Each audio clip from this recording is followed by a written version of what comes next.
Here are 6 questions to ask yourself before setting out on that new growth journey or venture, be it personal, career, or business. And once you can answer these questions sincerely, you will know almost exactly what to do and how to go about it. In case you're seeing me for the first time, my name is Chiekeze Idoko. I am a growth enthusiast. My joy is helping you grow and succeed in your personal, professional, and business life. On this channel, we talk a lot about personal development, business growth, financial intelligence, organizational leadership, and pretty much everything that builds people and systems. You can check out the videos that we have here on the channel, and if this is the kind of space that you'd like to be a part of, please go ahead and hit that subscribe button.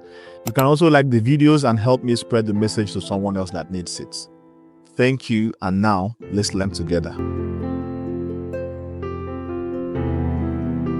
At one point or the other in our lives, we must embark on a new journey. It's an essential part of growth. This new journey could be anything, ranging from a new career, a new business, a new lifestyle, a new relationship, a new project, a new finance plan, a new health plan, a new learning journey, a new purpose, relocating to a new place, or just generally figuring out what you want to do with your life. Oftentimes, people find themselves stuck while trying to figure out how to go about this new adventure. And when people come to me for advice at this point, there are usually 6 things that I try to understand from them in order to provide efficient solutions. Number 1, the first thing I usually ask is, where do you want to get to? What is your dream, your goal, your aim, your objective, your vision, purpose, target, destination, and so on? Whatever you choose to call it. What I want to know basically is, at what point can you say that you've succeeded with what you set out to do in the first place? You have to know what you are even trying to achieve. A goal could be anything. Maybe you want to view the biggest company in your locality or in your industry, in your field. Or you want to become the MD of your company. Or you want to find a cure to a disease. Or you want to build up your investment portfolio. And so on. There are so many things that could be your goal. But not having a set goal is like getting into your car, starting it, and you start to drive around.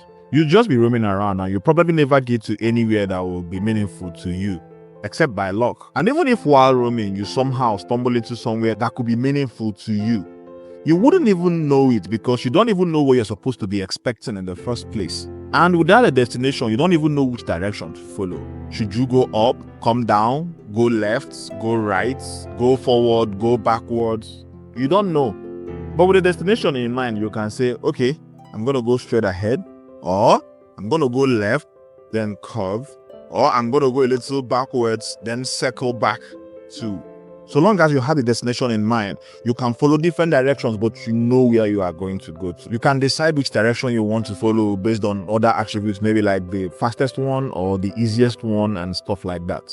But at least you would know where you are headed to. Then another advantage of knowing your destination is that it helps with motivation. If you are looking at the prize, it can keep you going and going and going because you know that this is where you want to get to. It is not the only thing that can keep you going, but having that prize in mind can really drive you.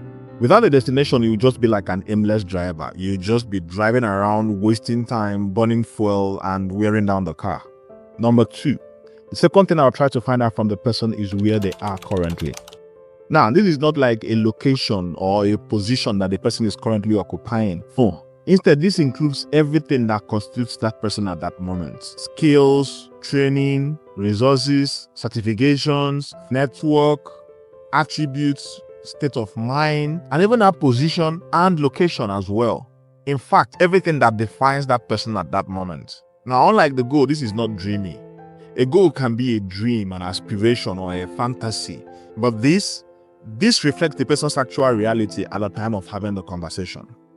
The essence of figuring this thing out is that it lets you know what is actually available for the person to work with. For example, say someone is telling you that he or she wants to start a new business. You want to figure out how much does this person know about running businesses? How much does the person know about a particular market? How much does the person know about a particular product or service that they want to render? You want to figure out what resources does the person have, like is there a capital and so on.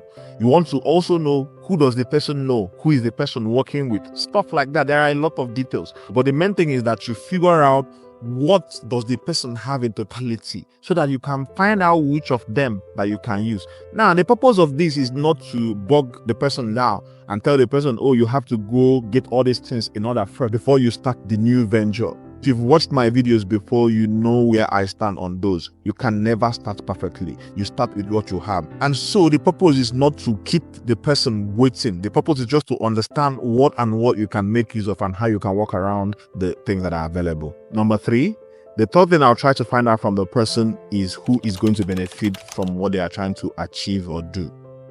Now, I'm not trying to say that it must be something that the whole world gets to benefit from, or something that if the person doesn't do, the whole world is going to be in peril before it becomes something tangible to the person. No, that is not what I'm trying to say.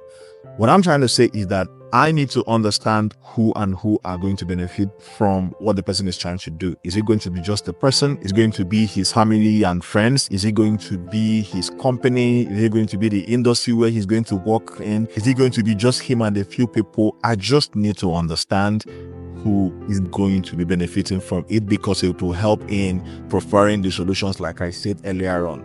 I've forgotten the book that I read that was talking about figuring out how much your business is worth to the world. And the book was saying something within the lines of, you have to ask yourself, if you remove your business from the world, how many people are going to be affected because that business doesn't exist? So it is like the same case, just trying to figure out who are really going to be very affected should this thing not happen, because it will help, like I said, in preferring the solution that is right for you and your business or whatever journey or venture that you are embarking on. And so that is the third thing I'll try to find out from the person, to have an understanding of who will profit from the venture and how much are those people going to participate in that. Because, for example, if there are going to be customers, if there are going to be partners, if there are going to be collaborators, investors, and what have you. So you need to plan with anybody who is going to be a beneficiary of that creation. You need to plan with that person in mind so that you can get a fruitful result. Number 4, the fourth thing I'm going to try to find out from the person is what obstacles are stopping you. Now, oftentimes, by the time people are coming to me for advice on these kind of things, it's either they have already tried it and experienced some obstacles that is not allowing them to move further, or they are foreseeing the obstacle. They have not tried it at first, but they've seen it maybe from other people that have tried it, or like from their calculations of what is available in that field that they are trying to embark on the journey in.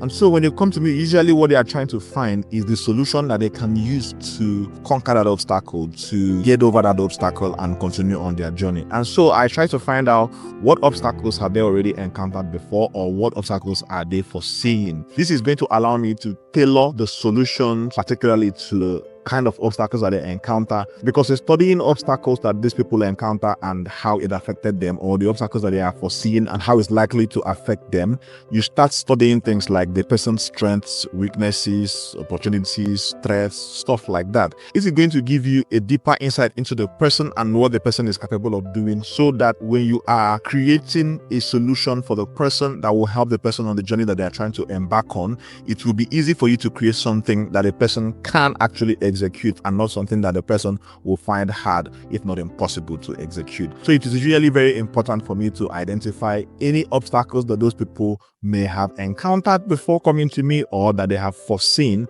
and they are now coming to me because they are looking for a solution to overcome that obstacle. Not all obstacles are bad. Some obstacles are there to build you up. The action that is required for you to take in order to conquer that obstacle is usually what gives you a whole new perspective on how to go about whatever it is that you are trying to pursue. Then the fifth thing that I would always ask these people, and this is a very important question, is what are you willing to sacrifice for this to work? Yes, and it's usually divided into two parts. One is, what are you willing to give for this to work? And the second one is, what are you willing to give up for this to work? Now, let me explain the difference between the two of them. When I talk about what is the person willing to give, I'm talking about the things that the person has to contribute into making that thing work. It could be money, it could be time, it could be resources, energy, stuff like that. But it has to be something the person will give into making whatever the person is embarking on to work. It could be asking somebody, are you willing to contribute 90% of your salary, 50% of your salary, or something like that. It could also be asking somebody if they are willing to contribute a lot of time, a lot of energy, skills, and social credits on this project. So that is one aspect of it. The second thing is what the person is willing to give up. that is something that the person is already doing, but the person has to stop doing or to stop having in order for this to work. For example, if the person is a family person, the person usually has time that the person spends with their family, but the person is going to have to give up some part of this time for this project to work. Or the person might have a job and is trying to start a new business, and you're telling the person, for this business to actually work, you have to give up your job. Or the person might have certain people that the person has a relationship or a friendship with, but for this to work, we have to stay away from those people. And then another thing is like habits. There are so many habits that the person could have. The person could be a spendthrift, and you are trying to let the person know that in order for you to make this project work, this venture work, you have to give up on this. Another thing that the person could give up on is comfort. A lot of people don't like to give up on that, but comfort is another thing that the person may have to give up in order to make this particular new venture work. And so that is something I try to find out from them, because like I said earlier on, you need to get the details so that you can create a solution that is tailored to the person, so that you're not giving the person a solution that they cannot execute, even if it works for some other person. You want to create a solution that that person can execute. So you need to find out what the person can give up and what the person cannot give up, and know the extent to which you can help the person. And then lastly, the final thing, that is the sixth thing that I ask the person, is when do you want to start? Now, this is a trick question. It's a trick question because there is no better time to start than now, unless there is a really cogent reason for the person to not start now. For instance, maybe somebody wants to switch jobs, but is waiting for the end of the month, or is waiting until their 2 weeks notice is up before they leave, so that they can get their final paycheck and leave.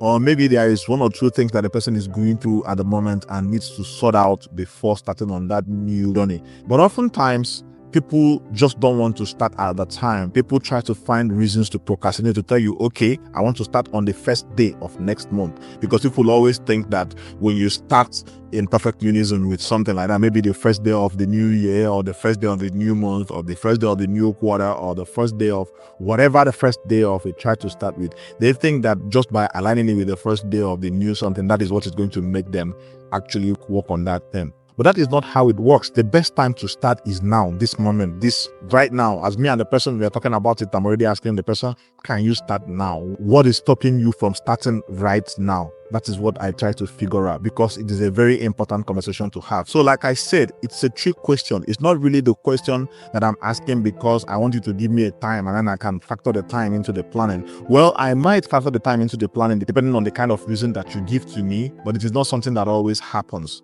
My usual go-to is start now. And so usually at this point of the conversation, having gone through these questions sincerely with the person, if the person is sincere enough with their answers, at this point, even before I tell the person what to do, the person knows like half of what the person needs to do. And the person is already taking notes of a couple of things that they need to do or they need to put in place in order for their new venture to work out. And so everybody, that's it. Those are usually the first 6 questions that I ask the people who come to me for advice when they are embarking on a new journey or a new venture or something like that.